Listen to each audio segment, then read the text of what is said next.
No es la edad ni la genética por sí solas.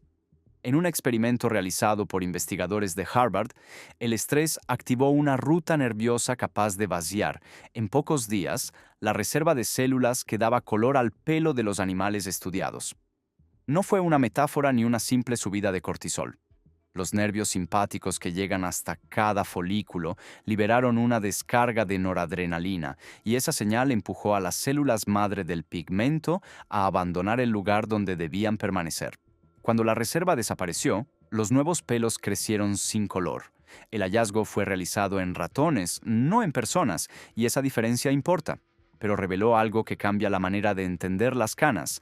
El sistema nervioso puede hablar directamente con el folículo. Si has vivido meses de preocupación, noches con la mente encendida o jornadas en las que el cuerpo nunca parece bajar la guardia, quizá te hayas preguntado si ese estado puede verse también en tu cabello. La respuesta más honesta no es que toda cana sea causada por estrés, ni que relajarse vaya a devolver el color perdido. La edad, la herencia y otros procesos biológicos siguen contando. Lo interesante es que ya conocemos una vía concreta por la que la activación nerviosa podría acelerar el proceso. Y antes de terminar, veremos una práctica sencilla, estudiada en seres humanos, que reduce esa activación simpática. No borra canas, pero puede actuar sobre una de las señales que mantienen al organismo en alerta. Para comprenderlo, primero hay que mirar el folículo como algo mucho más complejo que una pequeña fábrica de pelo. Bajo la superficie de la piel existe una estructura viva que pasa por ciclos. El cabello crece, entra en una fase de transición, descansa y después vuelve a comenzar. El color de cada fibra depende de células llamadas melanocitos, encargadas de producir melanina. Esa melanina se incorpora al pelo mientras se forma. Cuando hay menos pigmento, la fibra se vuelve gris. Cuando falta casi por completo, la percibimos blanca. Los melanocitos maduros no son una reserva infinita.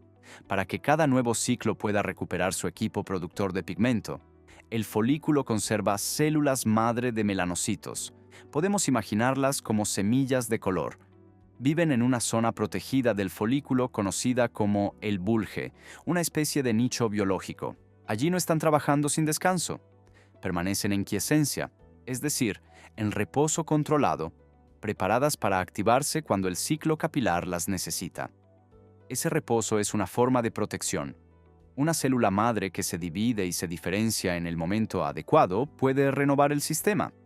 Una célula obligada a hacerlo de manera desordenada puede consumir la reserva antes de tiempo. El equilibrio consiste en conservar suficientes semillas dentro del nicho y activar solo las necesarias. La investigación publicada en Nature en enero de 2020 mostró que el estrés puede romper precisamente ese equilibrio en el modelo animal. El equipo expuso a ratones a diferentes formas de estrés y observó que el pelo perdía pigmentación. Al principio, varias explicaciones parecían posibles.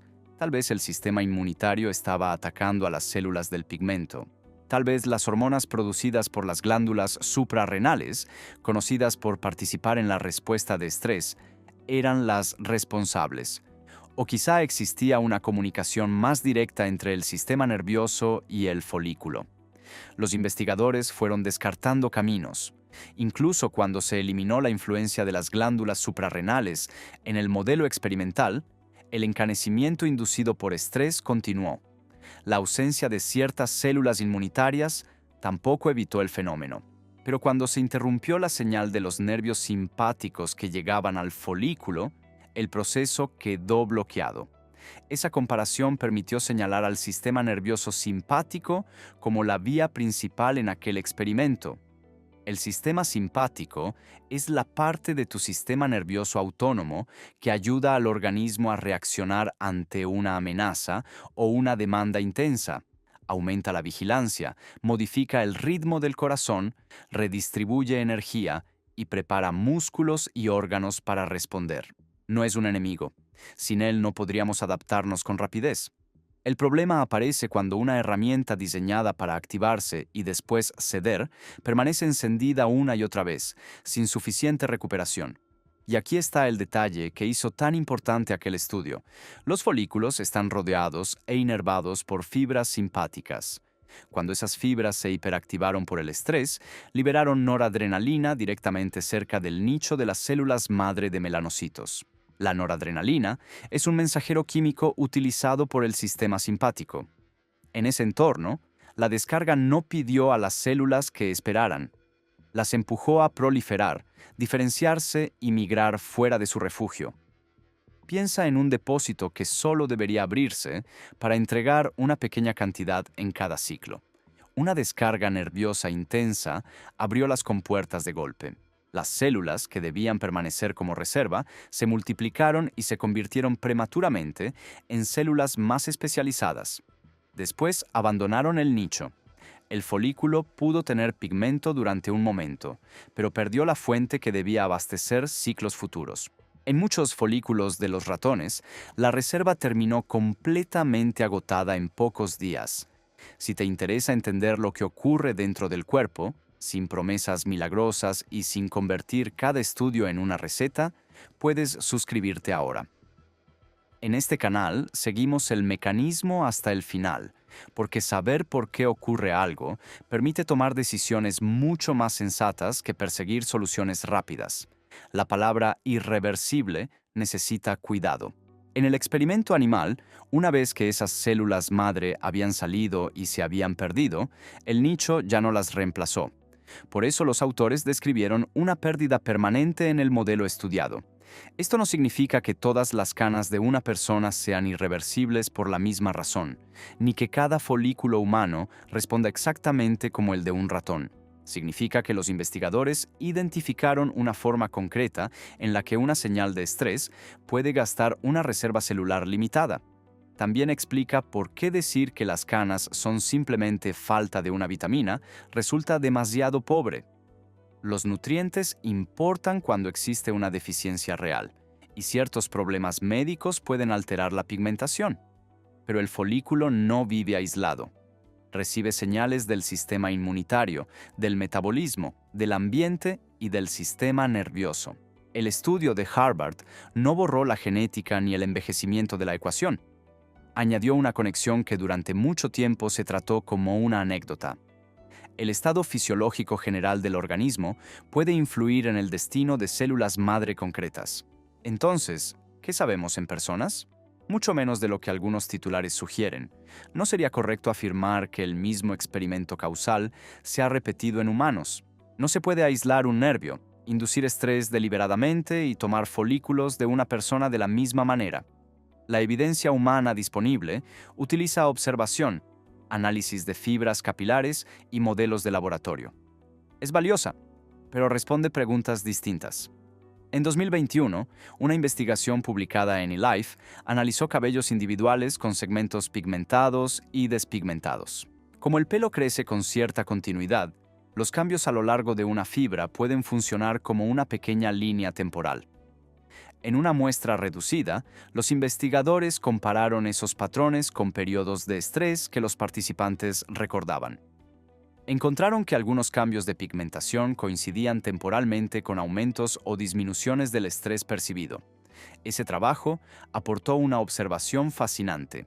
Ciertas fibras recuperaron pigmento en algunos participantes, pero el estudio no demuestra que una técnica de relajación revierta las canas de manera predecible.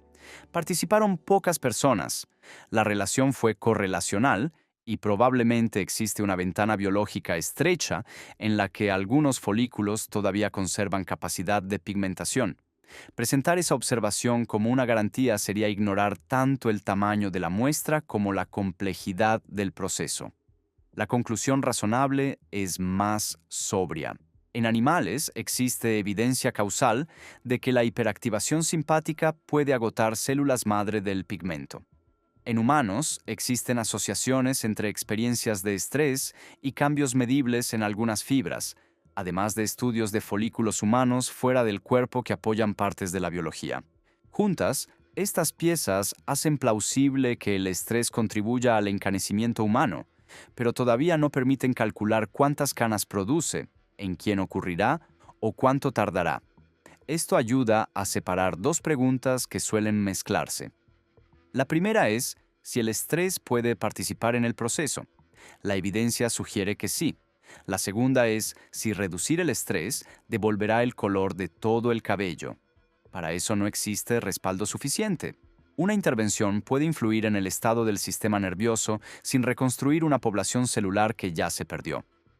Evitar nuevas descargas y reparar un nicho agotado son problemas biológicos diferentes. Ahora recuerda esos días en que el correo, las llamadas, el insomnio y una preocupación familiar parecen llegar sin pausa. Tal vez no sientas una amenaza visible, pero el cuerpo interpreta demanda acumulada. La respiración se hace corta, los hombros suben, el pecho trabaja más que el abdomen y la exhalación termina demasiado pronto. Ese patrón no prueba que tus folículos estén perdiendo células. Sí ofrece una señal cotidiana de que el organismo puede estar funcionando con un tono de alerta elevado. No podemos apagar el sistema simpático ni sería deseable. Podemos favorecer la recuperación después de cada activación. Una de las palancas más accesibles es cambiar deliberadamente el ritmo respiratorio durante unos minutos. La respiración lenta no llega al folículo como un medicamento y ningún ensayo ha demostrado que evite las canas. Su utilidad está un paso antes. Puede modificar de forma medible el equilibrio autonómico humano y reducir temporalmente parte de la actividad simpática. En 2010, un estudio publicado en Hypertension Research observó a 27 personas con hipertensión leve que ya recibían tratamiento. Un grupo realizó respiración lenta guiada durante 15 minutos y otro escuchó música tranquila. La respiración bajó desde aproximadamente 16 ciclos por minuto hasta cerca de 5,5. Ambas intervenciones redujeron la presión medida durante la sesión, pero solo la respiración guiada redujo la actividad del nervio simpático muscular, registrada directamente mediante una técnica especializada. Ese dato es interesante por lo que mide y por lo que no mide.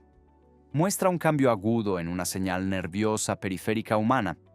No estudió personas por el color del pelo, no contó nuevas canas y no siguió folículos durante meses. Además, era una muestra pequeña y específica.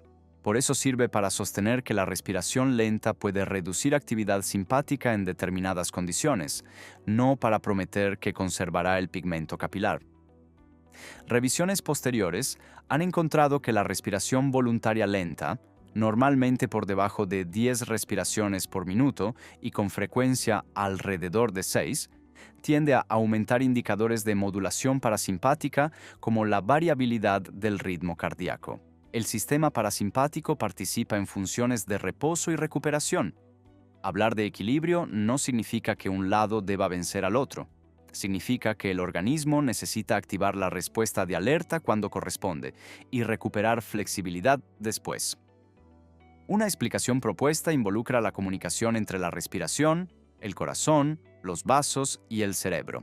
Al respirar más despacio y con mayor participación del diafragma, cambian las presiones dentro del tórax y las señales captadas por receptores sensibles al estiramiento y a la presión. Esas señales interactúan con reflejos que regulan el corazón y los vasos. Una exhalación más larga también suele favorecer una desaceleración momentánea del ritmo cardíaco. El resultado observado en diversos estudios es una modificación del control autonómico, aunque la magnitud varía entre personas. La forma sencilla de practicar comienza sin forzar una inhalación enorme. Siéntate con apoyo. Afloja los hombros y deja una mano sobre el abdomen. Inhala suavemente por la nariz mientras cuentas hasta 4. La mano del abdomen debería moverse más que la parte alta del pecho. Después exhala sin empujar, por la boca o por la nariz si resulta más cómodo, contando entre 6 y 8. La exhalación es más larga que la inhalación, pero nunca debe sentirse como una prueba de resistencia. Ese ritmo produce aproximadamente entre 4 y 6 respiraciones por minuto, dependiendo de cuánto dure la exhalación. Puede practicarse durante 5 a 10 minutos. Para muchas personas, resulta razonable hacerlo una vez por la mañana y otra por la noche, o recurrir a unos minutos durante un momento de tensión aguda. Esto no es una dosis médica ni una obligación. Es una manera práctica de trasladar los ritmos estudiados a una rutina cotidiana, ajustándola a la comodidad de cada persona. El error más común es intentar respirar lento mientras se toma aire muy rápido y solo se eleva el pecho. Eso puede generar sensación de falta de aire, mareo o más tensión. El objetivo no es llenar los pulmones al máximo, es disminuir el ritmo con suavidad, permitir que el abdomen se expanda y alargar la salida del aire. Si contar hasta 8 resulta incómodo, se puede acortar la exhalación. Una respiración tranquila que puedas repetir vale más que una cifra perfecta sostenida con esfuerzo. También conviene evitar otra trampa: utilizar la práctica únicamente cuando el estrés ya alcanzó su punto máximo. Repetirla en momentos tranquilos ayuda a reconocer el ritmo sin pelear con él. La mañana puede servir como ensayo antes de las demandas del día y la noche como señal de transición. Durante una llamada difícil, una espera médica o una jornada de preocupación, incluso unos ciclos más lentos pueden funcionar como pausa. La intención es crear recuperación, no controlar cada emoción. Si aparece mareo, hormigueo, dolor en el pecho o falta de aire, se detiene la práctica y se vuelve a respirar con normalidad. Quienes tienen enfermedades respiratorias o cardíacas, desmayos recurrentes, embarazo de riesgo u otra condición relevante, pueden comentar la práctica con un profesional que conozca su historia. Respirar es natural, pero modificar deliberadamente el patrón puede no sentirse igual en todos los cuerpos. ¿Cuándo debería notarse algo? En estudios fisiológicos, algunas medidas autonómicas cambian durante la propia sesión. Eso no equivale a un resultado visible en el cabello. El ciclo capilar se desarrolla durante meses, cada folículo está en una fase diferente y las canas ya formadas no cambian porque una persona respire despacio durante una semana. No existe un plazo científico que permita decir que esta práctica reducirá una cantidad concreta de canas nuevas. Su valor es más amplio y precisamente por eso más honesto. Si la activación simpática repetida es una de las vías capaces de influir en la reserva de pigmento, reducir algunos picos es una estrategia fisiológicamente razonable. Pero la genética puede tener un peso dominante. La edad modifica el nicho del folículo y factores nutricionales o médicos pueden intervenir. La respiración trabaja sobre una parte del paisaje, no sobre todo el mapa. Hay otra razón para no convertir este conocimiento en miedo. Preocuparse por estar estresado puede transformarse en una nueva fuente de estrés. Una semana difícil no significa que el cabello perderá de pronto todo su pigmento. El estudio animal utilizó condiciones experimentales diseñadas para revelar un mecanismo. La vida humana tiene intensidades, pausas, apoyos y respuestas individuales que un experimento no reproduce por completo. El mensaje útil no es vigilar cada cana, sino reconocer que la recuperación también es una función biológica. Cuando duermes mejor, caminas, conversas con alguien de confianza o haces una pausa respiratoria, no estás negociando directamente con cada folículo. Estás ofreciendo al organismo momentos en los que no necesita responder como si todo fuera urgente. Esos hábitos pueden tener beneficios para el bienestar general, aunque nunca cambien el color del cabello. Y esa sigue siendo una razón suficiente para practicarlos. También puedes observar la diferencia entre eliminar una fuente de estrés y mejorar la manera en que el cuerpo se recupera. Hay preocupaciones que no desaparecen al respirar. Cuidar a un familiar, atravesar una dificultad económica o convivir con dolor requiere apoyo y soluciones reales. La práctica respiratoria no convierte esas circunstancias en algo pequeño. Solo abre un intervalo en el que la alarma fisiológica puede bajar un poco. En lugar de usarla para negar lo que sientes, puede acompañar decisiones más amplias como ordenar el descanso, pedir ayuda, conversar con alguien o buscar atención profesional cuando la tensión ya interfiere con la vida diaria. Si las canas aparecieron de manera muy temprana, muy rápida o junto con caída intensa, cambios en la piel, cansancio marcado u otros síntomas, vale la pena consultar a un profesional.